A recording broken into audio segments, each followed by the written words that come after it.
Fala torcedor rubro-negro.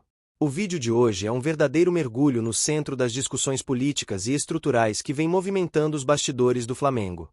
Um tema polêmico, denso, mas extremamente importante. A Sociedade Anônima do Futebol, a famosa SAF, volta à tona como proposta concreta entre membros influentes do clube, e dessa vez, reacende o debate de maneira ainda mais intensa.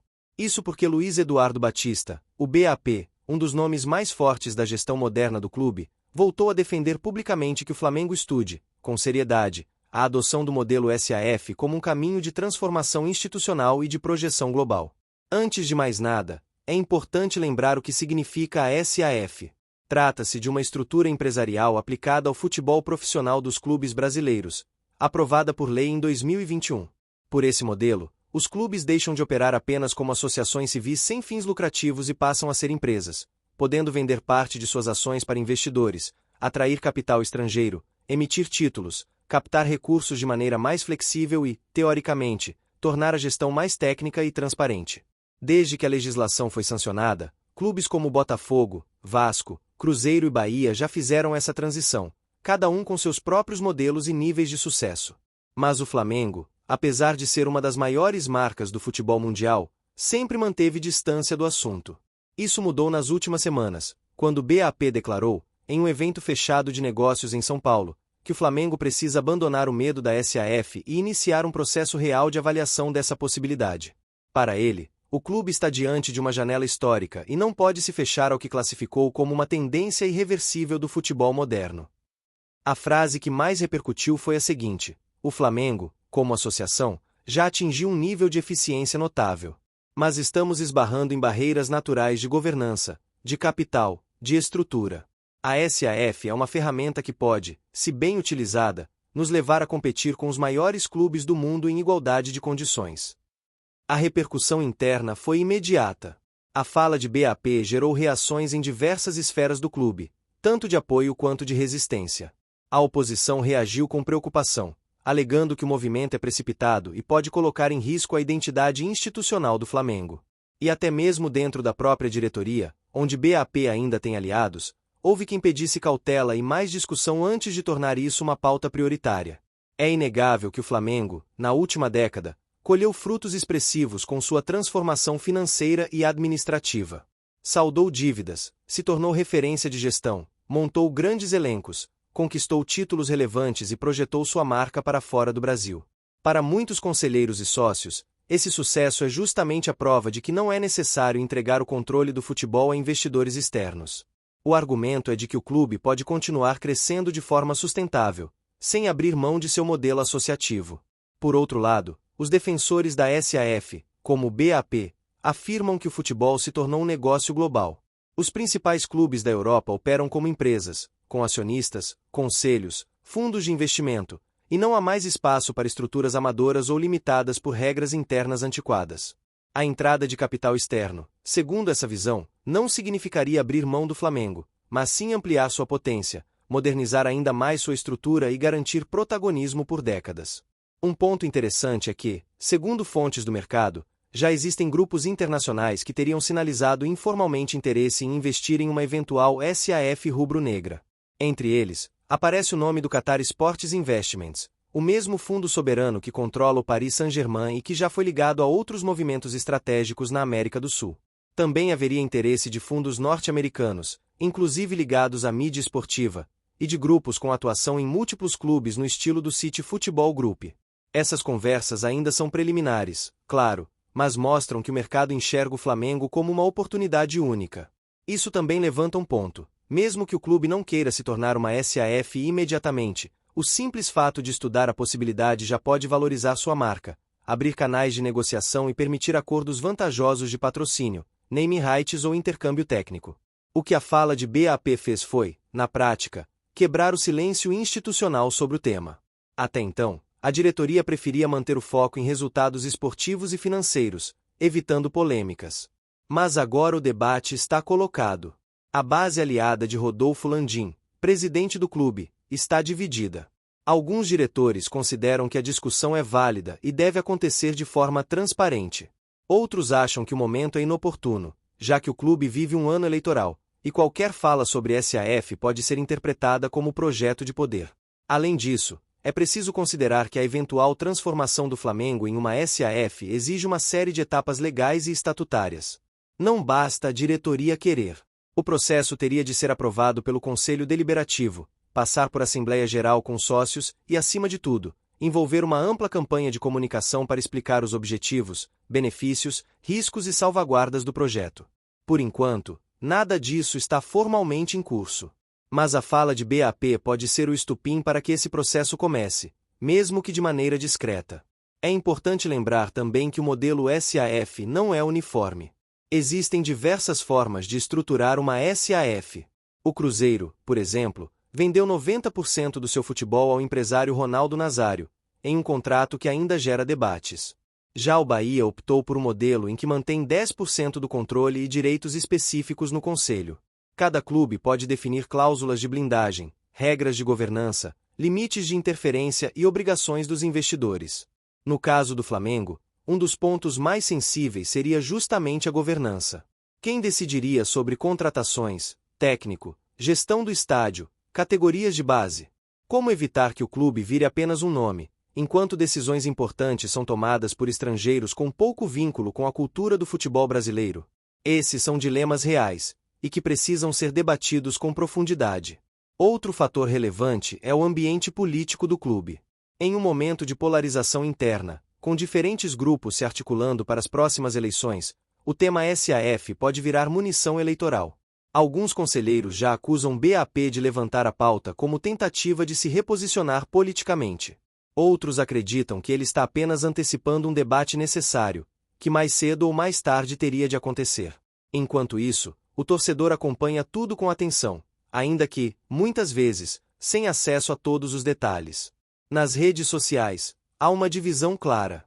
Uma parte da torcida vibra com a possibilidade de ver o Flamengo reforçado por recursos externos, capaz de disputar em pé de igualdade com os gigantes da Europa. Outra parte teme que a alma do clube seja colocada à venda, e que o Flamengo vire apenas mais uma franquia no tabuleiro global do futebol moderno. Essas preocupações não são infundadas.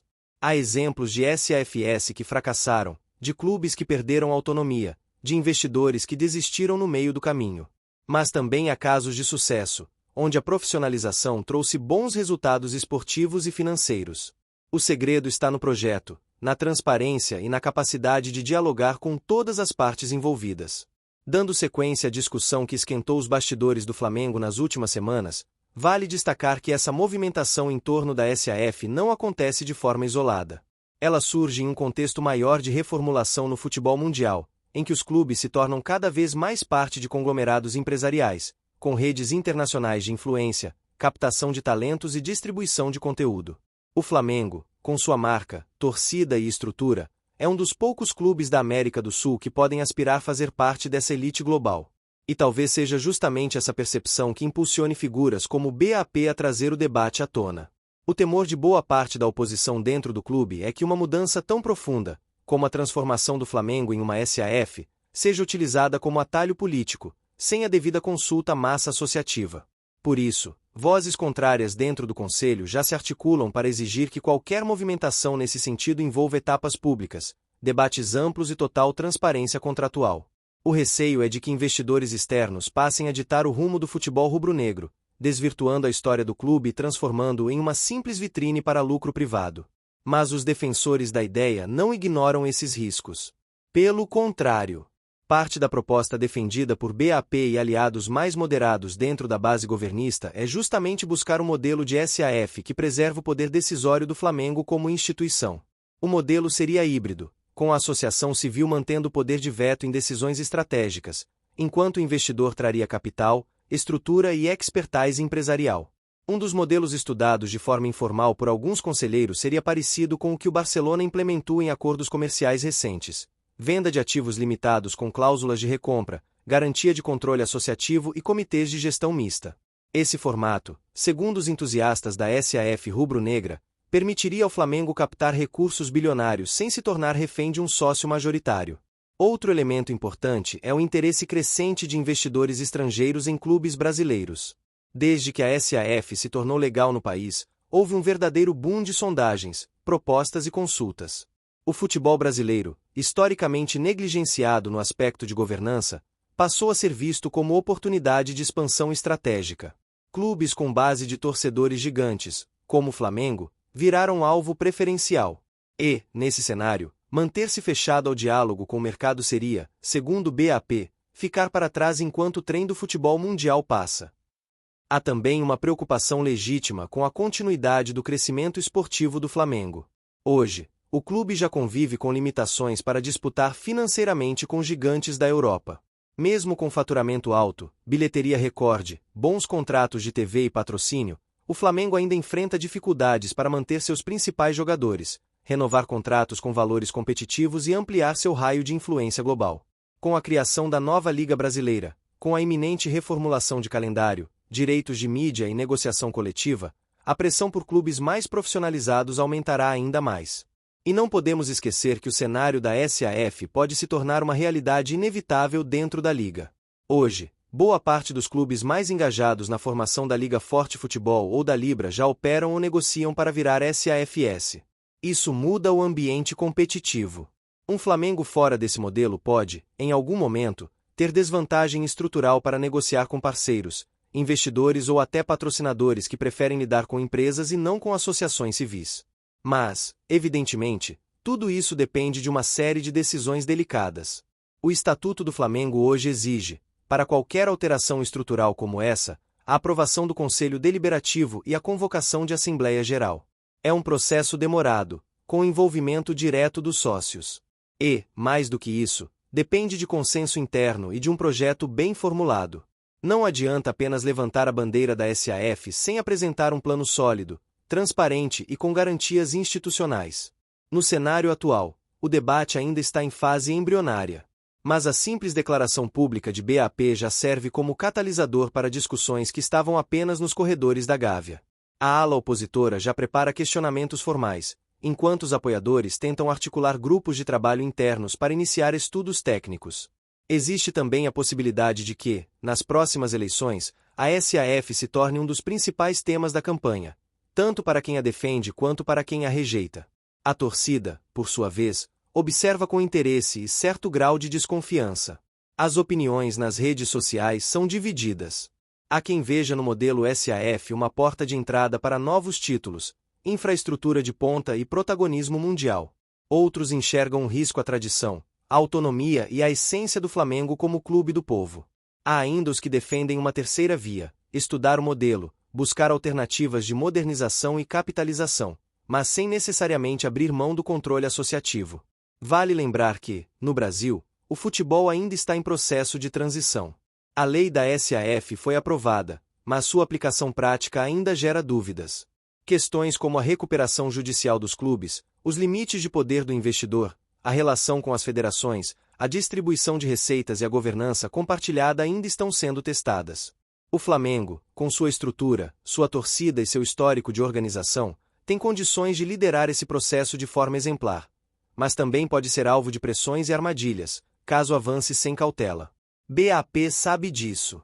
Por isso, mesmo ao defender a SAF, ele fala em estudo responsável, em modelo customizado e em respeito à identidade do clube. Seu discurso não é de ruptura imediata, mas de provocação. Ele quer que o Flamengo encare a realidade do futebol moderno e pense a médio e longo prazo. Para ele, o clube precisa agir como protagonista no cenário internacional, e isso exige capital, agilidade e visão empresarial. Enquanto isso, outras figuras influentes do clube evitam o tema ou se posicionam contra. O presidente Rodolfo Landim, por exemplo, tem adotado um tom mais comedido. Em eventos e entrevistas, ele já disse que o Flamengo não precisa de SAF para ser eficiente, mas também não descarta discutir a questão no futuro. A neutralidade de Landim pode indicar que o assunto ainda está em avaliação, mas também pode ser uma estratégia para não acirrar os ânimos em ano eleitoral. A verdade é que, com ou sem SAF, o Flamengo está no centro de um dilema estratégico: como continuar crescendo em um futebol globalizado, sem perder sua identidade e sua governança? Como atrair investimentos, desenvolver estrutura, manter seus craques e ainda preservar os valores que fizeram do Flamengo o gigante que é? Essas perguntas não têm respostas fáceis, mas precisam ser feitas. E talvez o maior mérito do debate iniciado por BAP seja exatamente esse: forçar o Flamengo a se olhar no espelho, a medir suas ambições e a planejar seu futuro com coragem, lucidez e responsabilidade. Para encerrar esse vídeo, fica a pergunta para você, torcedor: o Flamengo deve estudar o modelo SAF? Você acha que é possível manter a alma rubro-negra mesmo com um investidor externo? Ou o clube deve continuar como está, crescendo com seus próprios recursos, mantendo o controle total nas mãos dos sócios e do conselho? Comenta aqui embaixo, deixa sua opinião, vamos trocar ideias com respeito. Se curtiu o vídeo, deixa o like, se inscreve no canal, ativa o sininho para não perder nenhum conteúdo novo e compartilha com os amigos. O futuro do Flamengo está sendo desenhado agora, e você, torcedor, faz parte dessa história. Até a próxima!